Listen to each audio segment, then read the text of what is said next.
I'm going to show you how to paint this scene, this autumnal scene, at least a part of it probably. I shall select a part of it. And I'm going to show you how to use masking fluid to obtain the bright colours and one or two bits of tracery and twigs against the washes of colour. The equipment I'm going to use masking fluid with are these three, and this is a masking fluid brush. Now, a brush is specially designed for masking fluid, which can be washed out afterwards. There are also solid brushes called colour shapers, which are made of silicone and behave quite like a brush, but being solid.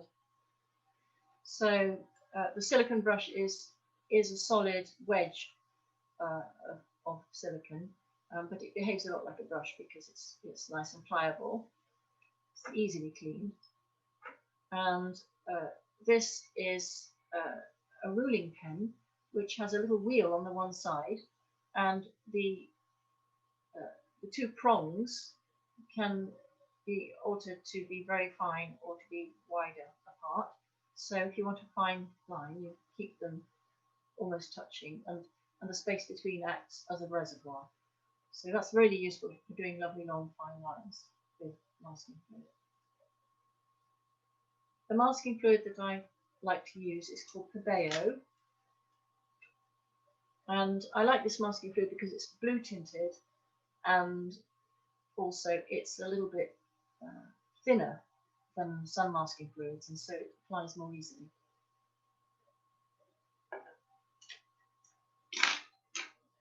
First of all, I'll draw up the scene, but I'm going to do it with a brush this morning. I'm going to use a number 8 round, and I think I'm going to draw with a little bit of light yellow. So just use a little bit of Prancer yellow to do my drawing.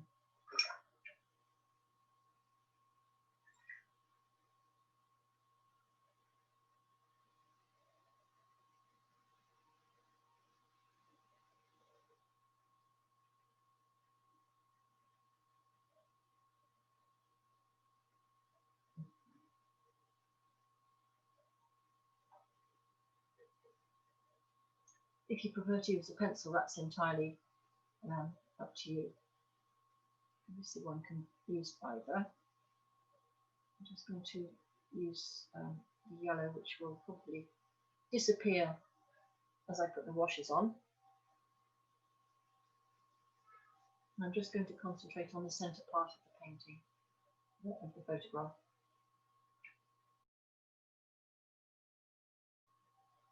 Something very rough and simple like that, just to demonstrate these techniques.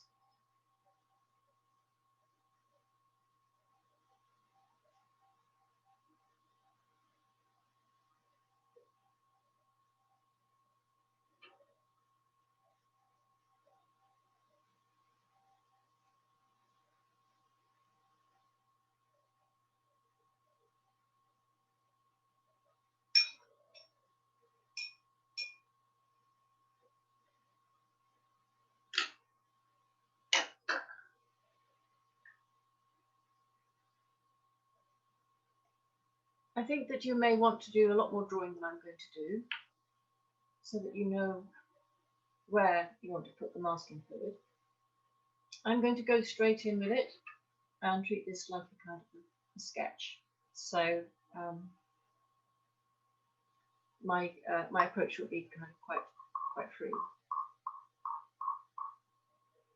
So you can see with the mapping pen, the reservoir action inside there is holding the masking fluid.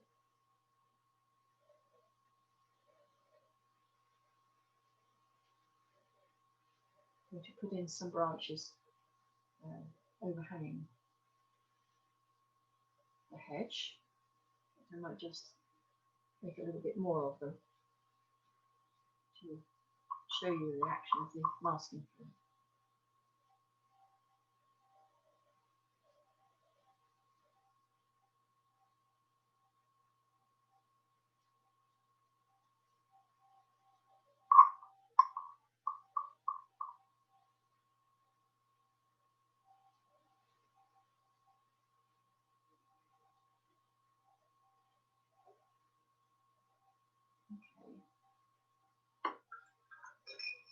I'm wiping that off whilst it's still wet.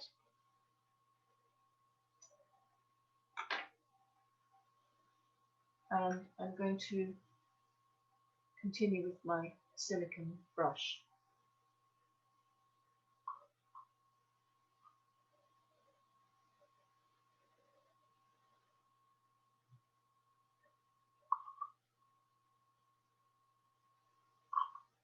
The silicone brush doesn't hold very much masking fluid. You have to keep dipping it back constantly to replenish it.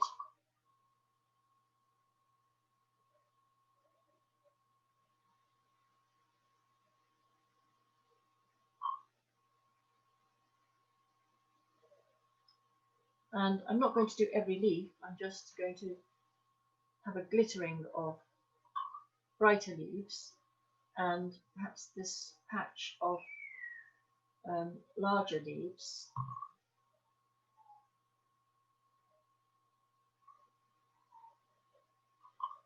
Which are from the tree. So a beech hedge, and I think this is some sort of a maple.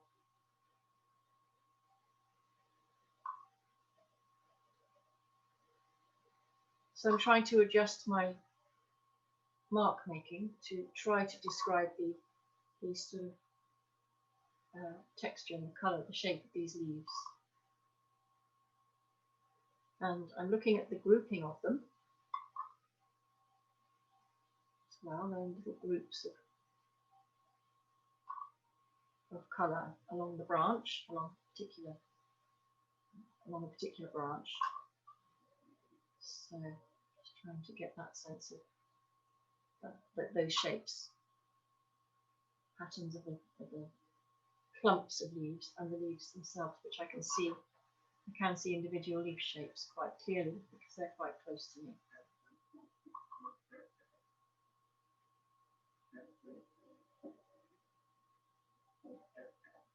This is very useful for putting in leaves which are in front of tree trunks as they go up the tree. The foliage in the front is masking the dark tree trunk behind, and so one of the more difficult things in this sort of subject is to get that sense of leaves hanging in front of the tree, or the mass of the dark shape of the tree, and the crown of the tree. So I'm being a little bit more generalised about these shapes. They're a bit more distant up the tree and smaller. Let's just have a view over here. So it's that kind of approach. Anyway. Down on the path, obviously the masking fluid is going to come in really handy. What I'm going to do now is clean this. It wipes off very easily, and even when it's dry, you can just rub it off. I'm now going to use my last implement, which is a specially designed masking fluid brush. It's a nylon, and it cleans apparently easily. It's easier to clean a brush if you coat it with detergent or with soap, first of all, but I'm not going to be doing that. I'm just going to dip in and off I go with my little brush. So this you would use obviously very much like any other brush, and if you imagine that you're making direct marks which are going to be operating as direct marks in the picture, you're not just sort of masking something out, then it matters to make your marks really imitate, really try to represent the subject that you're trying to represent. So this is the little brush.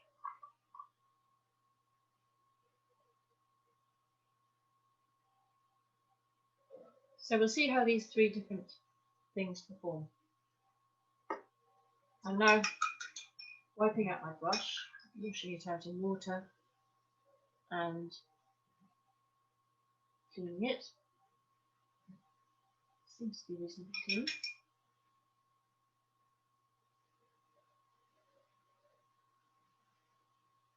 So this isn't just any old brush, this is a specially designed masking fluid brush.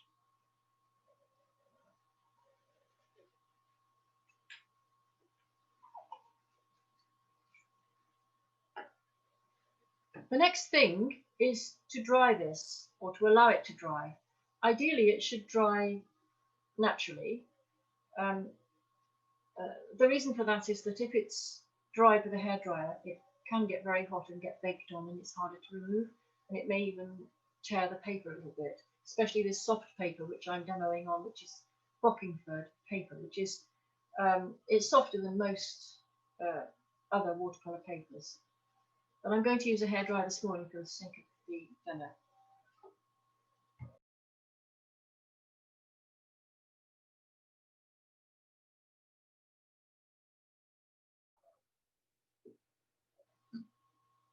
It's still a little bit soft, but by the time I've got my my colours mixed, I think that will be probably quite dry.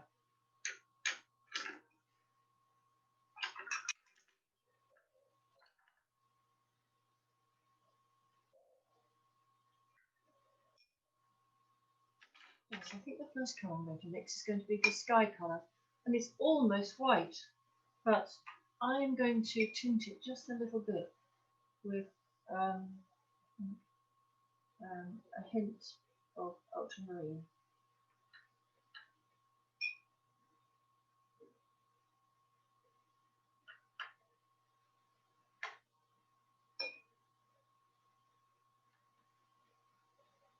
So I'm mixing a very weak ultramarine.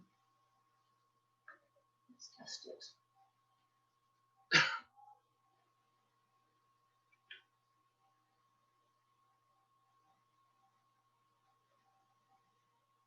And I think I'm going to add a tiny touch of red violet.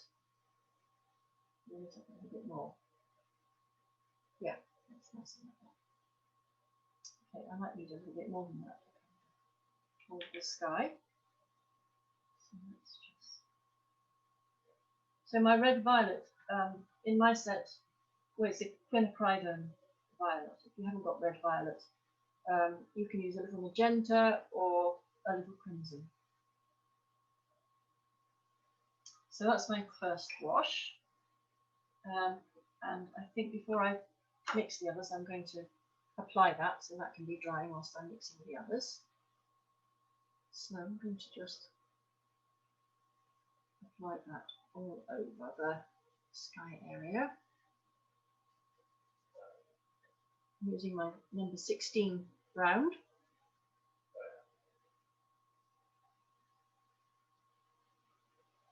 And I'm washing that all across.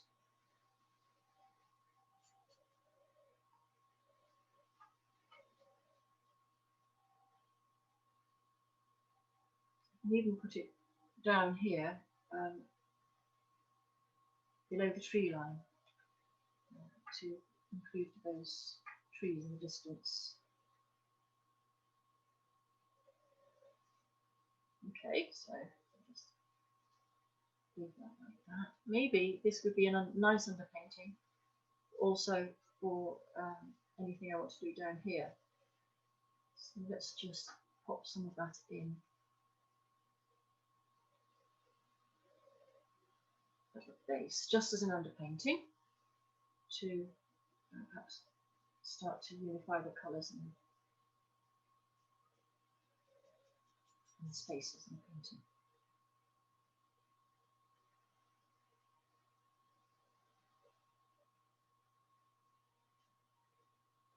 Right, I'm going to let that dry, but whilst it's drying, I'm going to be mixing my next colours. So the next colours I would put in would be a yellow, which is a warm yellow, and it's going to go over the ultramarine blue, of course, and so that in itself will mute it. I use a warm yellow, like cadmium yellow.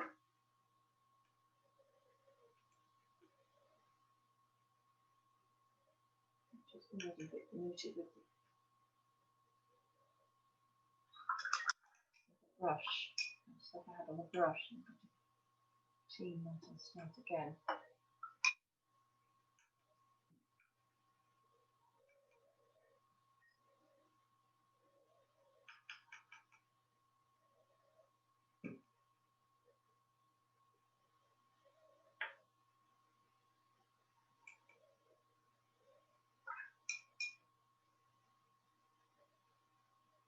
And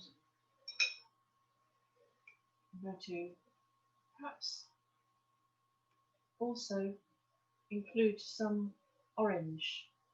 So you may have cadmium orange. I've got a colour here called quinacridone gold, which I'm going to use.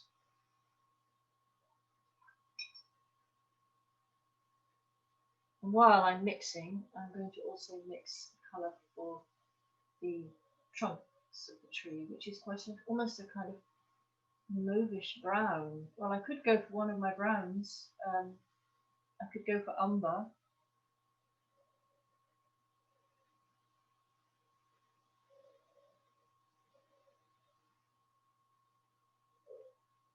And umber is quite a sort of warm, a warm red, a warm brown, but not as warm as burnt umber. But I'm going to add a little purple to it to just take it into a sort of slightly more mauvey colour range. Let's see what I would do. Yeah, so that's my brown. Right, I've got some colours here now mixed. First of all, I'm looking at the photograph, and I could begin with some little bits of detailing in the background there and some softly muted colours, trees behind. Yeah, I could do that. Let's do that first.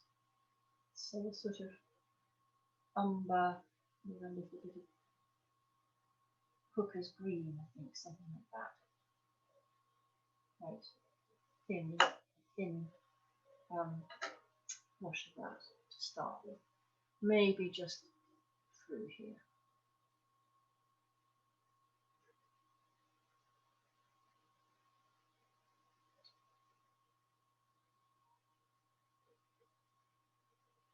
And also perhaps down in the lower part of the hedge here.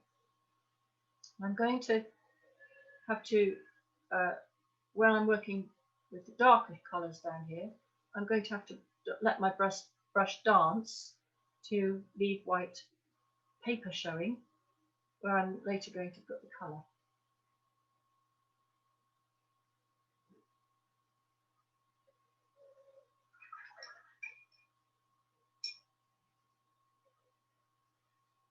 Before I proceed, I want a little bit more bluey mauve, just to put the background trees in the distance behind the house. So here's my little white house, and the trees in the background just need to be touched in.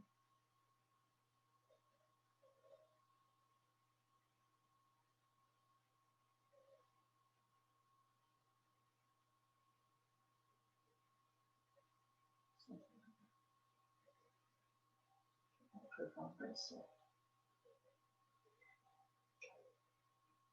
Maybe with this same colour, I can start to look at putting in these bigger shapes of the tree trunks.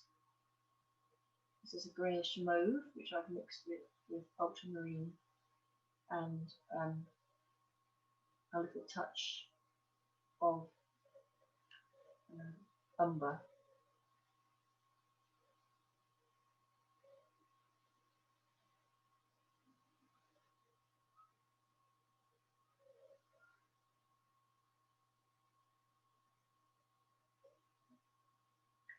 So I'm using my brush to paint these bold, big shapes. And now I'm going to move over to using the brown that I originally mixed.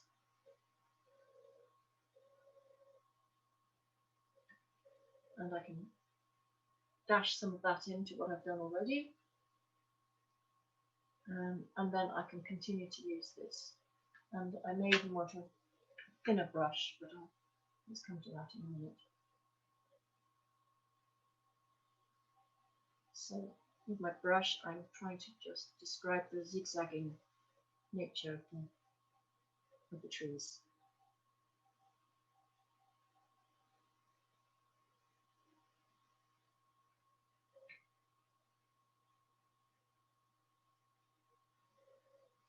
There's lots and lots of these little branches, so obviously I'm not going to put them all in, I'm just going to suggest a few.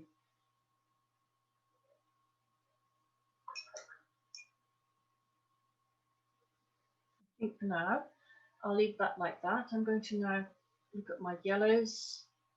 I'm going to use some of these more muted yellows to start with.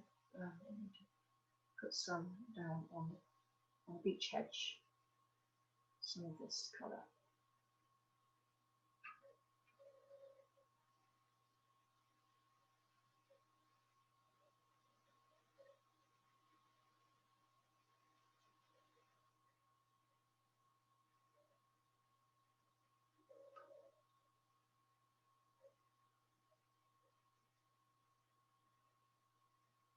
And to build up this sense of the texture of the hedge, I think I'm going to add wet on dry layers of texture.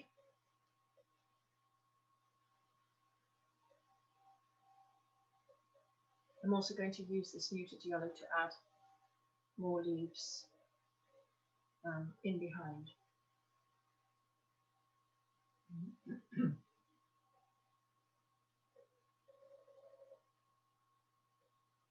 Again, of which there are many, so I'm suggesting just a few for the demo.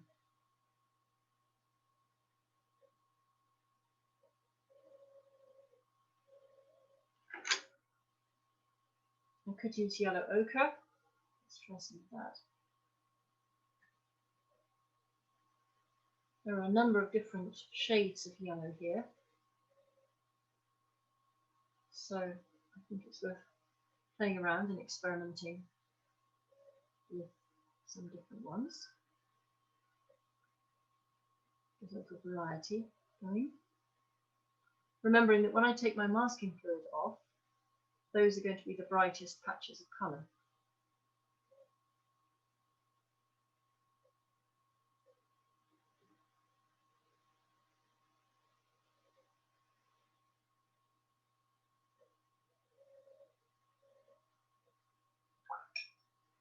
I'm also going to use some strong yellow, cadmium yellow straight from the pan.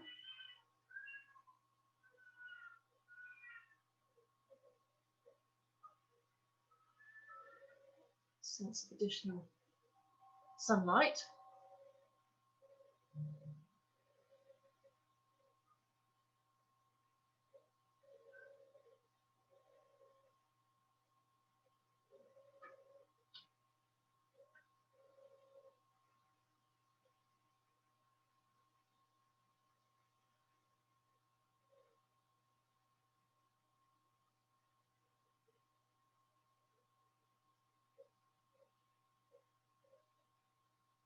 And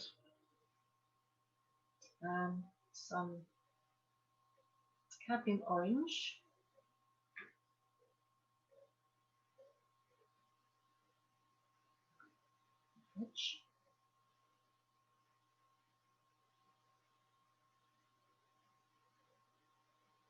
Maybe a little earth red, the light red, or English red, red ochre.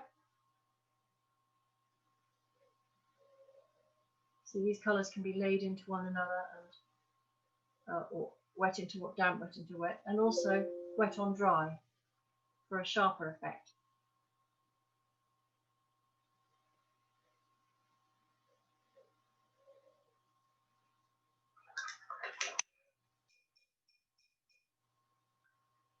So I think I want my branches of my trees to be a little bit stronger.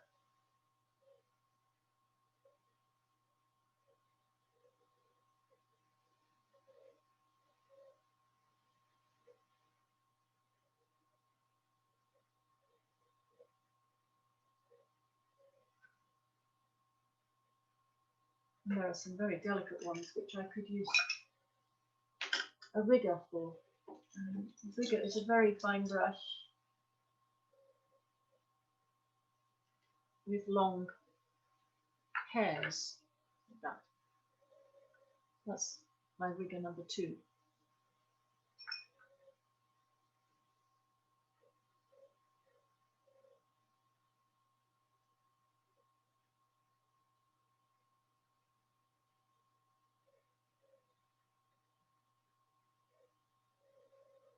If you haven't got a rigger, you can use the point of a round.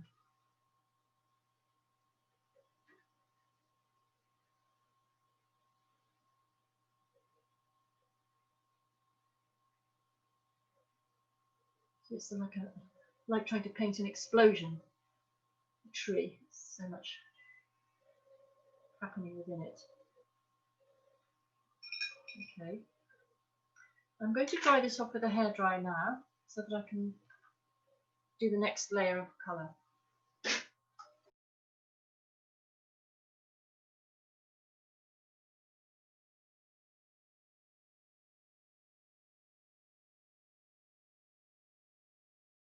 It's taking a little while to dry completely, but I'm going to start down here, so let's see how I get on. So down the base of the picture, there's quite a lot of photograph. There's quite a lot of mauvey grey. There's this edging here built up underneath the hedge, and there's the drive itself. So it's kind of mauvey greys and some earth pink creeping in there, some greens and so on. So I'm going to mix some more mauvey grey. So I'm going to start with my Quinacridone Violet.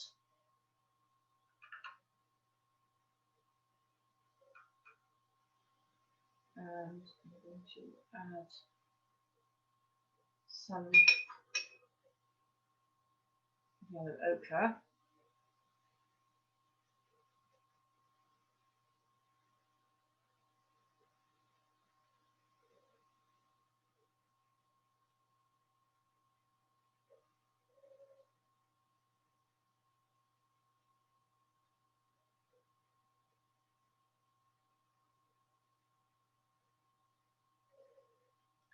That's giving me quite a so far a brownish colour. Mix with a little cooker's green as well.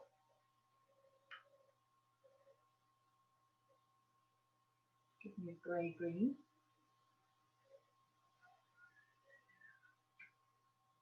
And maybe I'll start with those 2 colours. So I'm going to start with a brownish colour.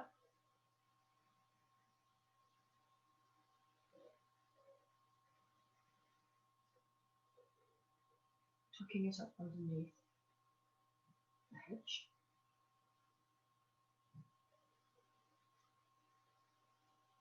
And for the sake of speed, I'll just leave a little line of light there so the colours don't quite merge.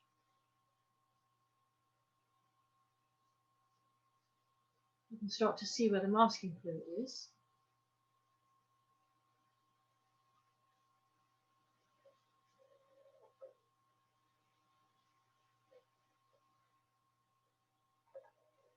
And just adding a little bit of this grey green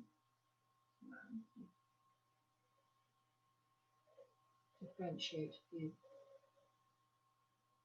sense of the edges of things, the textures of things. It's very wet into wet, so it will move quite a bit and take its own shapes.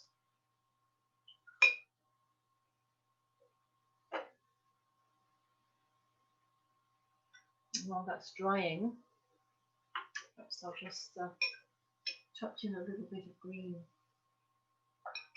for the lawn. I'm going to use lemon yellow, and I'm going to add a little bit of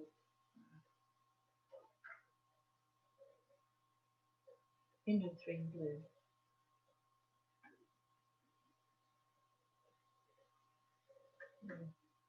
It's quite a dark green, so I'm going to take a little bit of it and add it to some fresh lemon yellow to just give me a slightly more lawn green.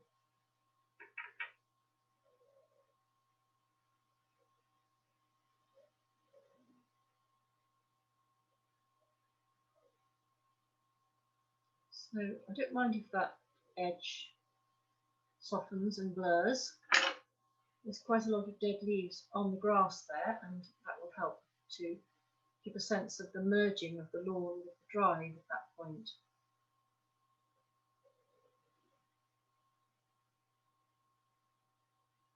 And I can use this duller green for these trees, these cedar bushes. Or perhaps they're yew bushes. It's hard to see them in the distance.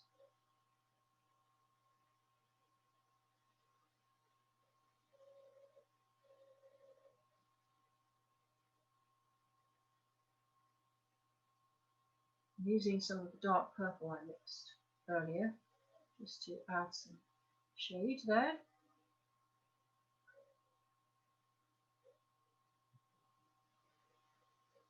And I could even use that to define the housing, the house.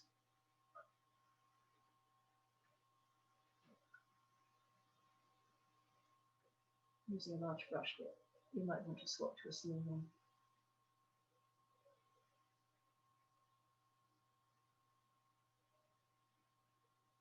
And some other bits of foliage and so on the front of the house. Something like that. And the roof itself.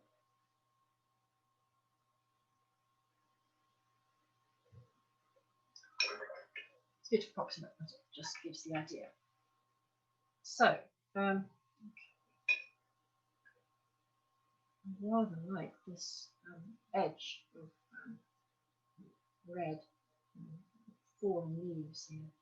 So almost I could just use my finger to spread that a little bit, to dab it and spread it.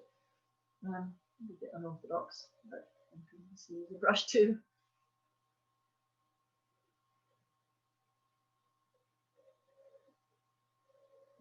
Plenty of that red among these leaves that have fallen as well. So let's add a little bit to this wet in wet that's still happening on the ground. So I can add more and more texture to this as much as I feel I want, whatever colour I want and feel I need. So this is a little pure earth red going in.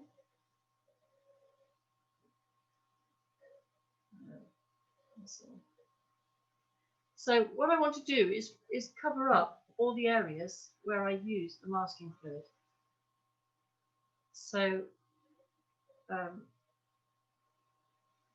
so that when I take off the masking fluid, I can really see those shapes, and there's not going to be any bits of white paper that I haven't painted that are still showing there. Although, you know, maybe that would fit as well.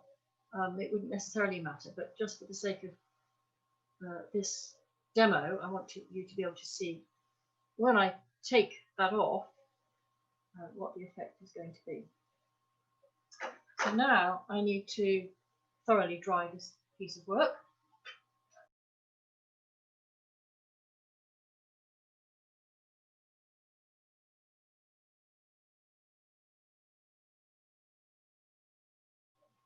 Hopefully that's dry enough, because I'm going to take the masking fluid off.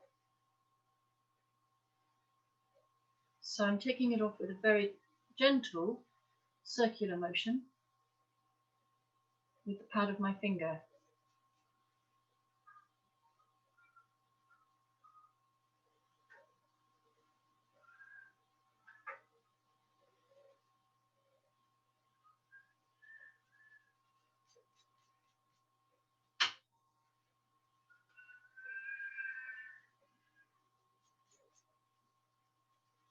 Going more slowly where the masking fluid is thicker.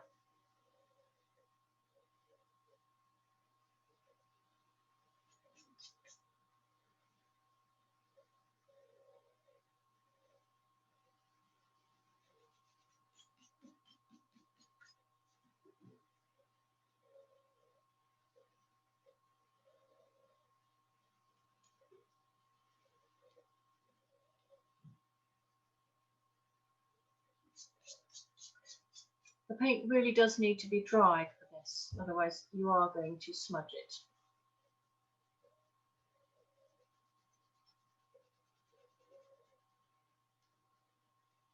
So we'll see whether there are any pockets of damp lingering on this. Take the masking fluid off.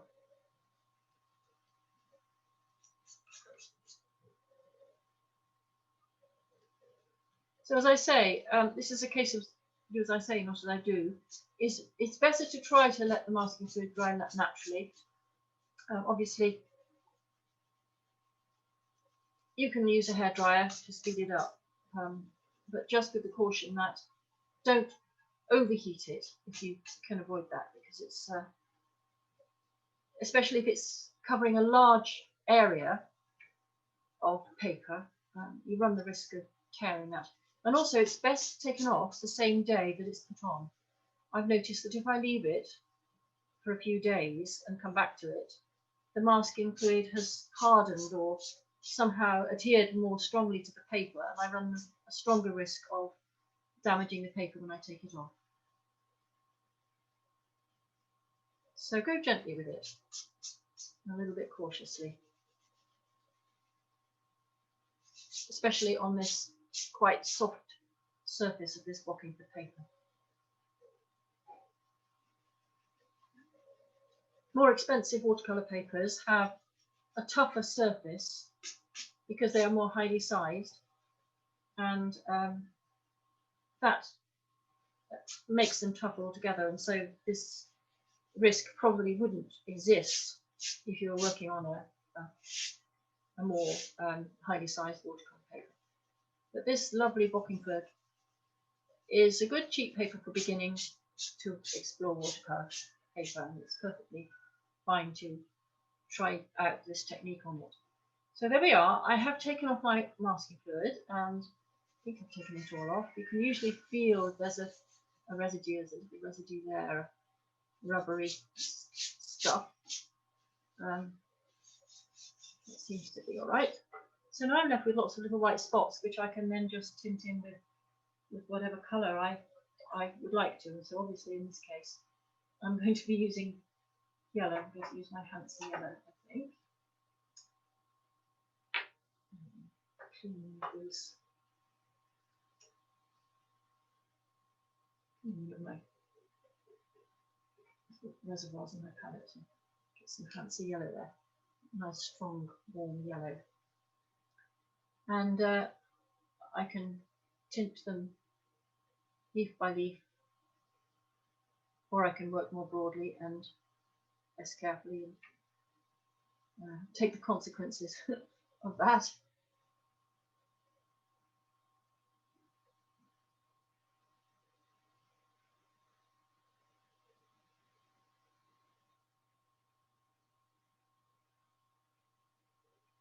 You can put masking fluid over a wash of colour and then add more colour over the top and remove the masking fluid, leaving the wash of colour.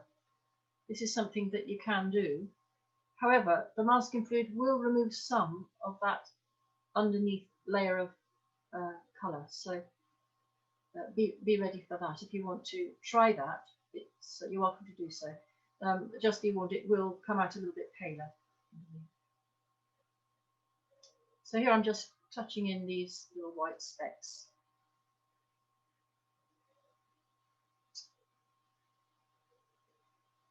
For my leaves.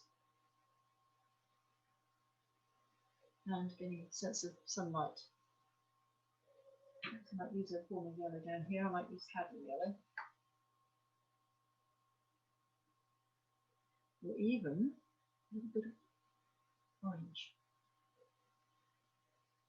And I can just spread that over the whole top and leave those bits glowing. Or I can be more delicate and do them one at a time. And it's fine to leave some of the white as well, because that adds glitter. So I'm left with these little white flashes of twigs, which might be nice left as they are, but if they jump too much, obviously you can tint them, or you can maybe get them working as light on a branch by adding along the underlying edge, carefully adding a little bit of shadow, something like that. So it depends on, you know, what kind of effect you want with these little touches. Now, I quite like them shining as they are, actually. So I think I'll leave them. Perhaps a few more twigs and just let them be part of it. You see, there are more things I could do, more details, and I haven't done down here yet. Again, I can just very quickly run a wash of yellow over that to show you how that might be.